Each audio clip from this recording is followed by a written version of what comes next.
مورخ طبری کے مطابق خالد رضی اللہ عنہ نے حکم دیا، صرف آنکھیں 1000 تیر انداز خالد رضی اللہ عنہ کے حکم کے عین مطابق آہستہ آہستہ خندق تک گئے۔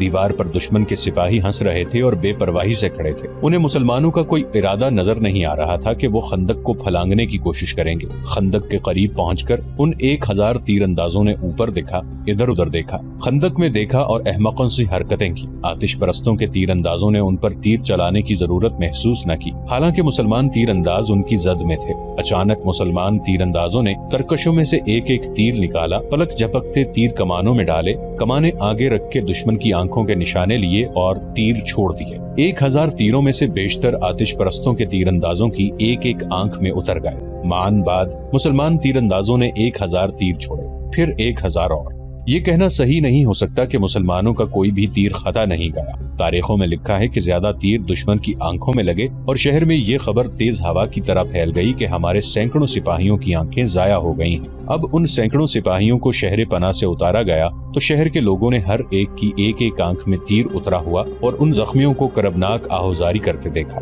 ایک انگریز مبصر سر والٹر نے متعدد مورخوں کے حوالے سے لکھا ہے کہ مسلمانوں کی طرف سے 3000 تیر اتنی تیزی سے چلے کہ آتش پرست اپنے آپ کو بچا ہی نہ سکے اور تیر جن کی آنکھوں میں نہ لگے ان کے چہروں میں اتر گئے۔ چونکہ فارس کے یہ سپاہی اور ان کی مدد کو آئے ہوئے عیسائی شہر پناہ پر گھنے ہجوم کی طرح کھڑے تھے، اس لیے کوئی تیر ضائع نہ گیا ہوگا۔ تیر نے ایک آدمی کو زخمی کیا۔ طبری کی تحریر کے مطابق انبار کے محاصرے کو ذات العیون یعنی آنکھوں کی تکلیف بھی کہا جاتا رہا ہے۔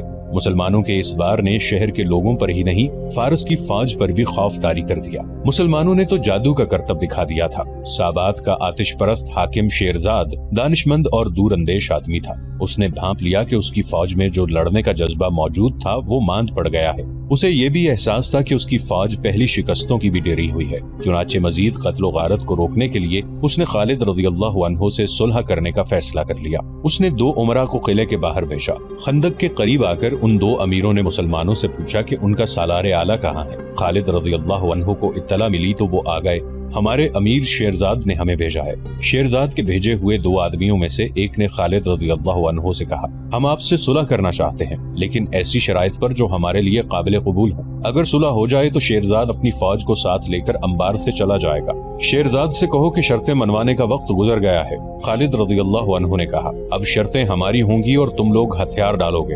دونوں آدمی واپس چلے گئے اور شیرزاد کو خالد رضی اللہ عنہ کا پیغام دیا۔ شیرزاد نے اپنے سالاروں کی طرف دیکھا، ہم اتنی جلدی ہتھیار نہیں ڈالیں گے۔ ایک سالار نے کہا، ہمارے پاس فوج کی کمی نہیں۔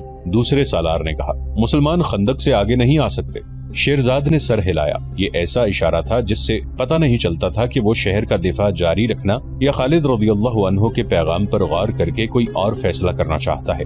اس کے سالاروں نے اس کے اشارے کو جنگ جاری رکھنے کا حکم سمجھا اور وہ شہر پناہ پر آ گئے۔ 1000 مسلمان تیر انداز جنہوں نے انبار کے 2000 سے زائد سپاہیوں کی آنکھیں نکال دی تھیں پیچھے ہٹ گئے۔ خالد رضی اللہ عنہ نے شہر کے ارد گرد ایک اور چکر لگایا۔ اب وہ صرف خندق کو دیکھ رہے تھے۔ انہوں نے خندق پار کرنے کا تہیہ کر لیا۔ ایک جگہ خندق کی چوڑائی کم تھی لیکن اتنی کم نہیں تھی کہ دور سے گھوڑا دوڑاتے لاتے اور وہ خندق پھاند جاتا۔ خالد رضی اللہ عنہ کے دماغ میں ایک طریقہ آ گیا۔ انہوں نے حکم دیا کہ اپنی فوج کے ساتھ جتنے اونٹ کمزور یا بیمار ہو گئے ہیں انہیں آگے لے آؤ۔ ایسے بہت سے اونٹ تھے جو پورا سامان اٹھانے کے قابل نہیں رہے تھے۔ خالد رضی اللہ عنہ کے حکم سے ان اونٹوں کو ذبح کر کے خندق میں اس جگہ پھینکتے گئے جہاں خندق کم چوڑی تھی۔ اتنے اونٹ ذبح کر کے خندق میں ترتیب سے پھینک دیے گئے کہ ایک پل بن گیا۔ اللہ نے تمہارے لیے گوشت اور ہڈیوں کا پل بنا دیا ہے، خالد رضی اللہ عنہ نے بلند آواز سے کہا۔ اب ہم خندق کے پار جا سکتے ہیں۔ اونٹوں کا یہ پل ہموار نہیں تھا، ان کے ڈھیر پر چلنا خطرناک تھا۔ پاؤں پھسلتے تھے لیکن گزرنا بڑی تیزی سے تھا۔ اشارہ ملتے ہی پیادہ مجاہدین کودتے پھلانگتے اس عجیب پل سے گزرنے لگے۔ چند ایک مجاہدین پھسلے اور گرے اور وہ پانی میں سے نکل کر اونٹوں کی ٹانگیں گردنیں وغیرہ پکڑتے اوپر آ گئے۔ شہر پناہ سے دشمن کے تیر اندازوں نے تیروں کا می برسا دیا۔ ادھر آنکھیں پھوڑنے والے مسلمان تیر اندازوں نے بڑی تیزی اور مہارت سے تیر اندازی جاری رکھی۔ اب ان کی تعداد 1000 نہیں خاصی زیادہ تھی۔ اونٹوں کے پل سے گزرنے والوں میں کئی مجاہدین تیروں سے زخمی ہو رہے تھے لیکن وہ رکے ہوئے سیلاب کی طرح خندق سے پار جاتے اور پھیلتے رہے۔ مورخوں نے لکھا ہے کہ مسلمانوں کا یہ اقدام غیر معمولی طور پر دلیرانہ تھا۔ وہ زخمی تو ہوئے، شہید بھی ہوئے، لیکن انبار کی فوج پر اس اقدام کا جو اثر ہوا وہ اس کے سپاہیوں کے لڑنے کے جذبے کے لیے مہلک ثابت ہوا۔ ان پر مسلمانوں کی دہشت پہلے ہی غالب تھی۔ اب انہوں نے مسلمانوں کا یہ عجیب طریقہ دیکھا کہ اپنے اونٹ ذبح کر کے پل بنا دیا اور تیروں کی بوچھاڑوں میں اس پل سے گزرنے لگے تو دیوار سے برسنے والے تیروں میں کمی آ گئی۔ دشمن کے تیر انداز زخمی ہو کر کم ہو رہے تھے اور ان میں بھگدڑ کی کیفیت بھی پیدا ہو گئی تھی۔ خندق پھلانگنے والا صرف ایک دستہ تھا۔ اس دستے کا جوش و خروش اس وجہ سے بھی زیادہ تھا کہ خود خالد رضی اللہ عنہ ان کے ساتھ تھے اور سب سے پہلے مرے ہوئے اونٹوں پر سے گزرنے والے خالد رضی اللہ عنہ تھے۔ تیر ان کے دائیں بائیں سے گزر رہے تھے اور ان کے قدموں میں زمین میں لگ رہے تھے، مگر خالد رضی اللہ عنہ یوں بے پرواہ تھے جیسے ان پر بارش کے قطرے گر رہے ہوں۔ اللہ اکبر کے نعروں کی گرج الگ تھی اور اس گرج میں اللہ کی رجعت اور برکت تھی۔ شہر کے لوگوں کا یہ عالم تھا کہ بھاگتے دوڑتے پھر رہے تھے۔ شہر پناہ سے ان کے زخمی سپاہیوں کو اتارتے تھے تو لوگ ان کی گردنوں میں، چہروں میں اور سینوں میں ایک ایک، دو دو اور تین تین تیر اترتے ہوئے دیکھتے تھے۔ زخمیوں کی تعداد بڑھتی جا رہی تھی اور وہ شہر میں خوف و ہراس زیادہ ہوتا جا رہا تھا۔ لوگوں نے چلانا شروع کر دیا، سمجھوتا کر لو، صلح کر لو، دروازے کھول دو۔ شیرزاد کے لیے صورتحال بڑی تکلیف دہ تھی۔ وہ دانش مند آدمی تھا۔ اس نے جب لوگوں کی آہوزاری سنی اور جب بچوں اور عورتوں کو خوف کی حالت میں پناہوں کی تلاش میں بھاگتے دوڑتے دیکھا تو اسے احساس ہوا کہ یہ معصوم بے گناہ مارے جائیں گے۔ انہیں بچانے کا اس کے پاس ایک ہی ذریعہ تھا کہ ہتھیار ڈالتے۔ اس نے اپنے سالار اعلیٰ کو بلایا اور کہا کہ وہ مزید خون خرابہ روکنا چاہتا ہے۔ نہیں، سالار اعلیٰ نے کہا، ابھی کوئی فیصلہ نہ کریں، مجھے ایک کوشش کر لینے دیں۔ شیرزاد خاموش رہا۔ سالار اعلیٰ شہر پناہ کے اوپر اپنی سپاہ کی کیفیت دیکھ رہا تھا جو بڑی تیزی سے مخدوش ہوتی چلی جا رہی تھی۔ اس نے یہ بھی دیکھ لیا تھا کہ مسلمان خندق عبور کر آئے ہیں۔ اس نے ایک جرأت مندانہ فیصلہ کیا۔ اس نے ایک دستہ چنے ہوئے سپاہیوں کا تیار کیا اور قلعے کا دروازہ کھول کر اس دستے کو باہر لے آیا۔ اس دستے نے ان مسلمانوں پر حلہ بول دیا جو خندق عبور کر کے آئے تھے۔ خندق کے دوسرے کنارے کھڑے مسلمانوں نے دشمن کے اس دستے پر تیر چلانے شروع کر دیے۔ اس دستے کا مقابلہ مسلمانوں کے ایسے دستے کے ساتھ تھا جس کے قائد خالد رضی اللہ عنہ تھے۔ مسلمانوں کے تیروں کی بوچھاڑوں سے آتش پرستوں کے دستے کی ترتیب اور یکسوئی ختم ہو گئی۔ خالد رضی اللہ عنہ نے اس دستے کو اس طرح لیا کہ اپنے دستے کو دیوار کی طرف رکھا تاکہ خندق کی طرف سے مسلمان تیر انداز دشمن پر تیر برساتے رہیں۔ خالد رضی اللہ عنہ اس دستے کو خندق کی طرف دھکیلنا چاہتے تھے۔ گمسان کا معرکہ ہوا۔ آتش پرستوں کے کئی سپاہی خندق میں گرے اور باقیوں کے قدم اکھڑ گئے۔ اس دستے کے سالار نے اس ڈر سے دروازہ بند کرا دیا کہ مسلمان اندر آ جائیں گے۔ دروازہ بند ہوتے ہوتے دشمن کے اس دستے کے بچے کچے سپاہی بھاگ کر اندر چلے گئے۔ خالد رضی اللہ عنہ شہر پناہ کا جائزہ لینے لگے۔ وہ مجاہدین کو اس دیوار پر چڑھانا چاہتے تھے جو آسان نظر نہیں آتا تھا۔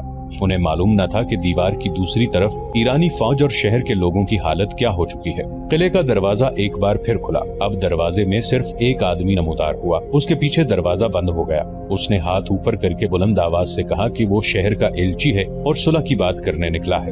اس کے ساتھ ہی شہر پناہ سے تیر برسنے بند ہو گئے۔ اے آگ کے پوجنے والے! جب اسے خالد رضی اللہ عنہ کے سامنے لے کر گئے تو خالد رضی اللہ عنہ نے اس سے پوچھا، اب تو کیا خبر لایا ہے؟ کیا زرتشت نے تم لوگوں سے نظریں پھیر نہیں لیں؟ کیا اب بھی تم لوگ اللہ کو نہیں مانو گے؟ اے اہل مدینہ، میں کسی اور سوال کا جواب نہیں دے سکتا۔ ایلچی نے کہا، میں حاکم سابات شیرزاد کا ایلچی ہوں۔ شیرزاد نے کہا ہے کہ تم لوگ اسے اور اہل فارس کو شہر سے چلے جانے کی اجازت دے دو تو شہر تمہارے حوالے کر دیا جائے گا۔ طبری اور واقدی لکھتے ہیں کہ خالد رضی اللہ عنہ یہ شرط بھی ماننے کے لیے تیار نہیں تھے۔ انہوں نے ایک بار پھر شہر کی دیوار کی بلندی دیکھی اور سوچا کہ اس پر کس طرح چڑھا جا سکتا ہے، لیکن بہت مشکل تھا۔ حاکم سابات شیرزاد سے کہو کہ خالد بن ولید اس پر رحم کرتا ہے۔ خالد رضی اللہ عنہ نے کہا، اسے کہو کہ وہ فارس کے فوجیوں کو ساتھ لے کر شہر سے نکل جائے، لیکن وہ ان گھوڑوں کے سوا جن پر وہ سوار ہوں گے اپنے ساتھ کچھ نہیں لے جا سکیں گے۔ وہ اپنا سب مال اموال پیچھے چھوڑ جائیں گے اور وہ ہماری فوج کے سامنے سے گزریں گے۔ اگر اسے یہ شرط منظور نہ ہو تو اسے کہنا کہ تیار ہو جائے اسی تباہی کے لیے جو اس نے پہلے کبھی نہیں دیکھی ہوگی۔ ایلچی واپس چلا گیا۔ خالد رضی اللہ عنہ نے شہر کے ارد گرد اپنا حکم پہنچا دیا کہ تیر اندازی روک لی جائے۔ کچھ دیر بعد شہر کا دروازہ ایک بار پھر کھلا۔ بہت سے سپاہی بڑی موٹی لکڑی کا ایک 5-6 گز چوڑا اور بہت لمبا تختہ اٹھائے باہر نکلے۔ تختے کے ساتھ رسے بندھے ہوئے تھے۔ انہوں نے تختہ خندق کے کنارے پر کھڑا کیا اور رسے پکڑ لیے۔ پھر یہ رسا آہستہ آہستہ خندق پر گرنے لگا اور اس کا اوپر والا سرا خندق کے باہر والے کنارے پر جا پڑا۔ یہ پل تھا جو شیرزاد اور اس کی فوج کے گزرنے کے لیے خندق پر ڈالا گیا تھا۔ سب سے پہلے جو گھوڑا باہر آیا اس کی سجدج بتاتی تھی کہ شاہی استبل کا گھوڑا ہے۔ اس کا سوار بلا شک و شبہ حاکم سابات شیرزاد تھا۔ اس کے پیچھے اس کی بچی کچی فوج باہر نکلی۔ پیادے بھی تھے، سوار بھی، ان میں زخمی بھی تھے جو اپنے ساتھیوں کے سہارے چل رہے تھے۔ وہ اپنے مرے ہوئے ساتھیوں کی لاشیں جہاں تھیں وہیں چھوڑ گئے تھے۔ یہ شکست خوردہ فوج ماتمی جلوس کی طرح جا رہی تھی اور مسلمان خاموشی سے اس جلوس کو دیکھ رہے تھے۔ کسی نے ان کا مذاق نہ اڑایا، پھپتی نہ کسی، فتح کا نعرہ تک نہ لگایا۔ خالد رضی اللہ عنہ گھوڑے پر سوار ایک طرف کھڑے دیکھ رہے تھے۔ وہ تھکے ہوئے نظر آتے تھے لیکن چہرے پر فتح کی رونق اور زبان پر اللہ کے شکرانے کے کلمات تھے۔ یہ جولائی 633 عیسوی کا ایک دن تھا جب آخری سپاہی بھی نکل گیا تو خالد رضی اللہ عنہ مجاہدین کے آگے آگے شہر کے دروازے میں داخل ہوئے۔ آگے شہر کے عمراء اور رؤسا دست بستہ کھڑے تھے۔ شہر کے لوگوں کا شور و غل سنائی دے رہا تھا، اس طرح کی آوازیں سنائی دے رہی تھیں، وہ آ گئے ہیں مسلمان، بھاگو، چھپ جاؤ۔ خالد رضی اللہ عنہ گھوڑے سے اترے۔ انبار کے عمراء وغیرہ نے انہیں تحفے پیش کیے۔ شہر کے لوگ ہم سے ڈر کیوں رہے ہیں؟ خالد رضی اللہ عنہ نے عمراء سے کہا، انہیں کہو کہ ان پر کوئی الزام نہیں، ہم نے اس شہر کو فتح کیا ہے، شہر کے لوگوں کو نہیں۔ انہیں کہو کہ ہم امن اور دوستی لے کر آئے ہیں، ہم جزیہ ضرور لیں گے لیکن بلا وجہ کسی کی جان نہیں لیں گے، ہم کسی کی بیٹی پر اپنا حق نہیں جتائیں گے، کسی کے مال و دولت کو ہاتھ نہیں لگائیں گے، ہم صرف ان کے مال اموال کو اپنے قبضے میں لیں گے جو ہم سے شکست کھا کر چلے گئے ہیں۔ جاؤ، اپنے لوگوں کو ہماری طرف سے امن اور سکون کا پیغام دو۔ خالد رضی اللہ عنہ نے اپنی فوج کو ایک حکم تو یہ دیا کہ جو لوگ ان کے خلاف لڑ کر چلے گئے ہیں ان کے گھروں سے قیمتی سامان اٹھا کر ایک جگہ اکٹھا کر لیا جائے، اور دوسرا حکم یہ کہ شہر میں گھوم پھر کر یہیں کے لوگوں کو دوستی اور امن کا تاثر دیا جائے، اور یہ بھی کہ لوٹ مار نہیں ہوگی۔ شہر پناہ پر گرد اتر رہے تھے، وہاں آتش پرست سپاہیوں کی لاشیں پڑی تھیں، شدید زخمی بے ہوشی کی حالت میں ادھر ادھر پڑے ہوئے تھے۔ شہر کی فضا میں موت کی بو تھی۔ خالد رضی اللہ عنہ اس مکان میں گئے جس میں شیرزاد رہتا تھا۔ وہ تو محل تھا، دنیا کی کون سی آسائش اور زیبائش تھی جو اس محل میں نہیں تھی۔ خالد رضی اللہ عنہ جو زمین پر سونے کے عادی تھے حیران ہو رہے تھے کہ ایک انسان نے اپنے آپ کو دوسرے سے برتر سمجھنے کے لیے کتنی دولت خرچ کی ہے۔ خالد رضی اللہ عنہ نے حکم دیا کہ بیش قیمت اشیاء کو مال غنیمت میں شامل کر لیا جائے اور خزانہ ڈھونڈا جائے۔ خزانہ ملتے دیر نہ لگی، اس میں سونے اور ہیرے جواہرات کے انبار لگے ہوئے تھے۔ ارد گرد کے قبیلوں کے سردار اطاعت قبول کرنے کے لیے خالد رضی اللہ عنہ کے پاس آنے لگے۔ خالد رضی اللہ عنہ نے جزیے کی رقم مقرر کر کے اس کی وصولی کا حکم دیا۔ اسی دوران جاسوس نے آ کر بتایا کہ فارس کی فوج عین التمر میں اکٹھی ہو گئی ہے اور اب مقابلہ بڑا سخت ہوگا۔ مدائن میں آتش پرست شہنشاہیت کا محل اسی طرح کھڑا تھا جس طرح اپنے شہنشاہوں کی زندگی میں کھڑا رہتا تھا۔ یہ کسریٰ کا وہ محل تھا جسے جنگی طاقت کی علامت سمجھا جاتا تھا۔ اس کے باہر والے دروازے کے دائیں بائیں 2 ببر شیر بیٹھے رہتے تھے۔ یہ کسریٰ کی ہیبت اور دہشت کی علامت تھے، لیکن یہ گوشت پوست کے نہیں، پتھروں کے تراشے ہوئے مجسمے تھے۔ ان مجسموں اور محل کے درمیان ایک مینار کھڑا تھا جو اوپر سے گول اور مینار کی گولائی سے زیادہ بڑا تھا۔ اس جگہ الاؤ ہر وقت دہکتا رہتا تھا۔ جب یہ مینار تعمیر ہوا تھا اس کے اوپر پروہتوں نے یہ آگ جلائی تھی۔ کئی نسلیں پیدا ہوئیں اور اگلی نسلوں کو جنم دے کر دنیا سے رخصت ہو گئیں، لیکن یہ الاؤ دہکتا رہا۔ اس سے اٹھتا ہوا دھواں محل کی فضا میں یوں منڈلاتا رہتا تھا جیسے زرتشت نے اس محل کو اپنی پناہ میں لے رکھا ہو۔ الاؤ اب بھی دہک رہا تھا، اس کا دھواں اب بھی کسریٰ کے محل کی فضا میں منڈلا رہا تھا، لیکن ایسے لگتا تھا جیسے یہ دھواں محل کو پناہ میں لینے کی بجائے خود پناہ ڈھونڈ رہا ہو۔ محل جو دوسروں کے لیے کبھی ہیبت کا نشان تھا اب خود اس پر ہیبت طاری تھی۔ اس کی شان و شوکت پہلے جیسی ہی لگتی تھی، جاہ و جلال بھی پہلے جیسا تھا، مگر اس کے مکین اب صاف طور پر محسوس کرنے لگے تھے کہ اس محل پر آسیب کا اثر ہو گیا ہے۔ موت کی دبی دبی ہنسی کی سس سس دن رات سنائی دیتی تھی۔ ایک غیبی ہاتھ کسریٰ کے زوال کی داستان اس کے خاندان کے خون سے لکھ رہا تھا۔ کہاں وہ وقت کے اس تخت سے دوسروں کی موت کے پروانے جاری ہوتے تھے، کہاں یہ وقت کے ارد شیر کے مرنے کے بعد اس تخت پر جو بیٹھتا تھا وہ پر اسرار طور پر قتل ہو جاتا تھا۔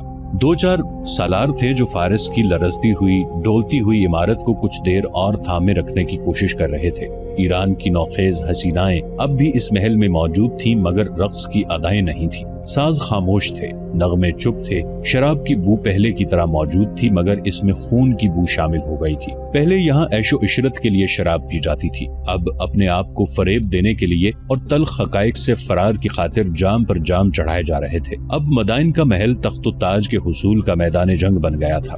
در پردہ جوڑ توڑ ہو رہے تھے۔ اسی محل سے خالد رضی اللہ عنہ اور ان کی سپاہ پر طنز کے یہ تیر چلے تھے کہ عرب کے بدوؤں اور لٹیروں کو فارس کی شہنشاہی میں قدم رکھنے کی جرت کیسے ہوئی۔ وہ کبھی واپس نہ جانے کے لیے آئے ہیں، انہیں موت یہاں لے آئی ہے، مگر اب فارسیوں کو خود اپنی شہنشاہی میں قدم جمائے رکھنے کی جرت نہیں ہو رہی تھی۔ دوسروں پر دہشت طاری کرنے والے تخت و تاج پر خالد رضی اللہ عنہ کی اور مدینہ کے مجاہدین کی دہشت طاری ہو گئی تھی۔ مدائن میں اب شکست اور پسپائی کے سوا کوئی خبر نہیں آتی تھی۔ جولائی 633 عیسوی کے ایک روز مدائن میں آتش پرستوں کو اپنی ایک اور شکست کی خبر ملی۔ خبر لانے والا کوئی قاصد نہیں بلکہ حاکم سابات شیرزاد تھا، اور اس کے ساتھ اس کی شکست خوردہ فوج کے بے شمار سپاہی تھے۔ ان کا استقبال کسرا کے نامور سالار بہمن جازویہ نے کیا۔ ان کی حالت دیکھ کر ہی وہ جان گیا تھا کہ وہ بہت بری شکست کھا کر آئے ہیں۔ شیرزاد بہمن جازویہ نے کہا، تمہارے پاس ہتھیار بھی نہیں، میں تم سے کیا پوچھوں؟ تمہیں پوچھنا بھی نہیں چاہیے۔ شیرزاد نے تھکی ہاری آواز میں کہا، تم بھی تو ان سے لڑے تھے، کیا تم پسپا نہیں ہوئے تھے؟ کیا تم قلعہ بند نہیں تھے؟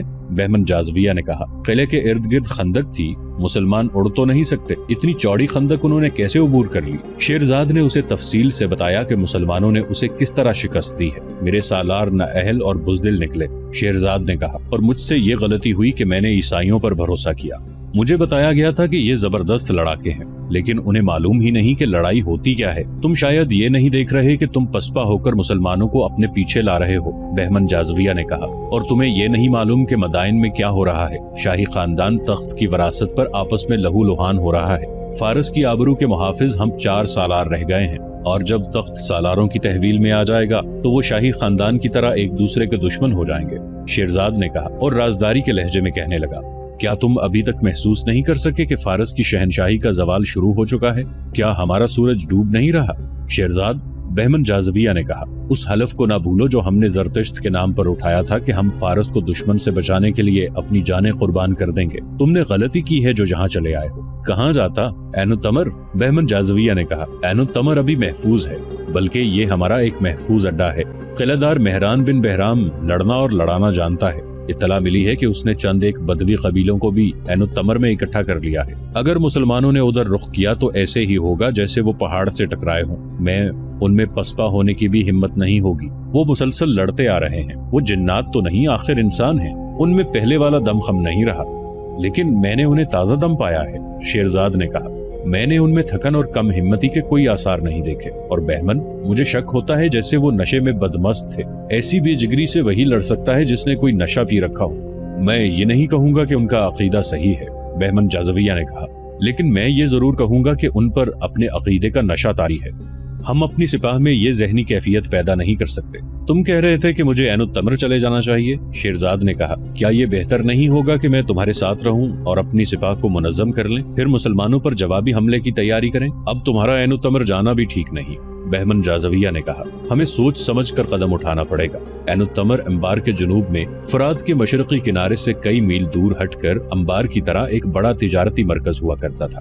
آج صرف ایک چشمہ اس کی نشانی رہ گئی ہے۔ اس زمانے میں اس شہر کا تجارتی رابطہ دنیا کے چند ایک دوسرے ملکوں کے ساتھ بھی تھا۔ قلعہ مضبوط اور شاندار تھا۔ وہاں کا حاکم اور قلعہ دار ایک فارسی سالار مہران بن بہرام چوبین تھا۔ مہران دیکھ رہا تھا کہ مسلمان فارس کی فوج کو ہر میدان میں شکست دیتے آ رہے ہیں، اور جو قلعہ ان کے راستے میں آتا ہے وہ ریت کا گھروندا ثابت ہوتا ہے۔ اس نے تہیہ کر لیا تھا کہ مسلمانوں کو شکست دے کر فارس کی تاریخ میں نام پیدا کرے گا۔ اس نے یہ بھی دیکھ لیا تھا کہ فارس کی فوج مسلمانوں کو روکنے میں نہ صرف ناکام رہی ہے بلکہ سپاہیوں نے اپنے اوپر مسلمانوں کی دہشت طاری کر لی ہے۔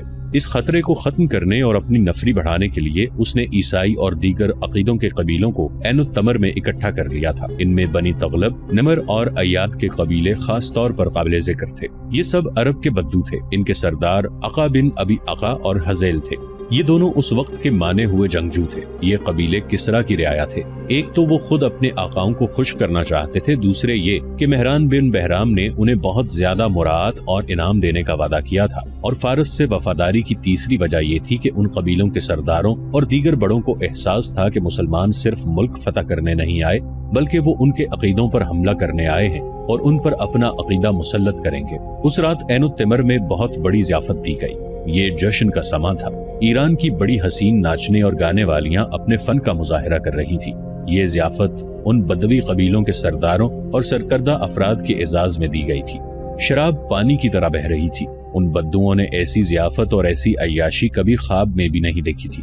بڑی خوبصورت اور جوان عورتیں انہیں شراب پلا رہی تھیں اور ان کے ساتھ فحش حرکتیں بھی کر رہی تھیں۔ مورخوں نے لکھا ہے کہ اس کیفیت میں جب ان پر شراب اور عورت کا نشہ طاری تھا، بدوی قبیلوں کے ایک سردار عقا بن ابی عقا نے مہران بن بہرام سے کہا کہ وہ اپنی فوج کو پیچھے رکھے اور بدوی قبیلے آگے جا کر مسلمانوں کو عین التمر سے دور جا کر روکیں گے۔ اگر تم ایسا ہی بہتر سمجھتے ہو تو میں اعتراض نہیں کروں گا، مہران بن بہرام نے کہا۔